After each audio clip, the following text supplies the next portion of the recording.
The latest U.S. Iran agreement was designed to halt a dangerous cycle of military escalation and reopen diplomatic channels.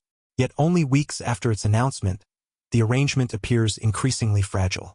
Rather than representing a lasting peace, it has exposed the deep strategic disagreements that neither side has been willing to resolve. The first and most fundamental reason is that the agreement addressed symptoms instead of causes. While the deal reduced immediate military tensions, it postponed decisions on the hardest issues: uranium enrichment, sanctions relief, ballistic missiles, and regional security. By leaving these questions unresolved, negotiators effectively created a temporary pause rather than a durable settlement. A second challenge is the severe lack of trust between Washington and Tehran. From Iran's perspective, the U.S. withdrawal from the 2015 nuclear agreement and subsequent sanctions campaign demonstrated that American commitments can change with political leadership.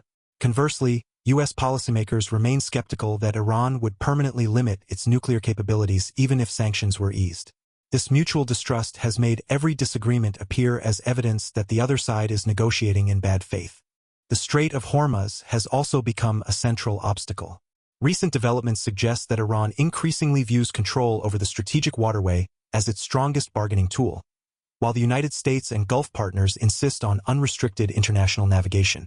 Because each side interprets the interim arrangements differently, even minor maritime incidents risk triggering wider confrontations.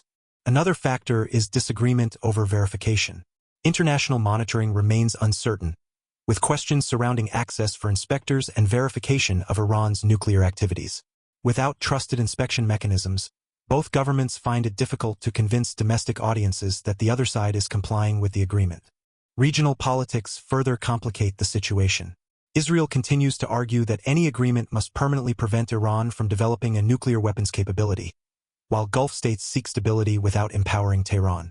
At the same time, Iran remains unwilling to negotiate away what it considers essential elements of its deterrence strategy, including missile capabilities and regional influence.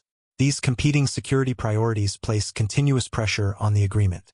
Domestic politics are equally important. Leaders in both countries face pressure from political opponents who view compromise as weakness. Any concession risks criticism at home, making negotiators reluctant to make the compromises necessary for a comprehensive settlement. Finally, recent military incidents have demonstrated how quickly the situation can deteriorate. Attacks on shipping, retaliatory strikes, and renewed sanctions have reinforced perceptions that the ceasefire is temporary. Public statements questioning whether the truce remains in force have further undermined confidence in the diplomatic process. The agreement is unlikely to collapse because either side prefers a full-scale war.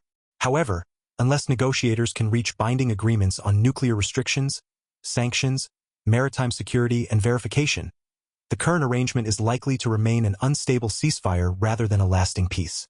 Future negotiations will need to address these structural issues directly instead of postponing them, or the region risks returning to cycles of escalation and temporary truces.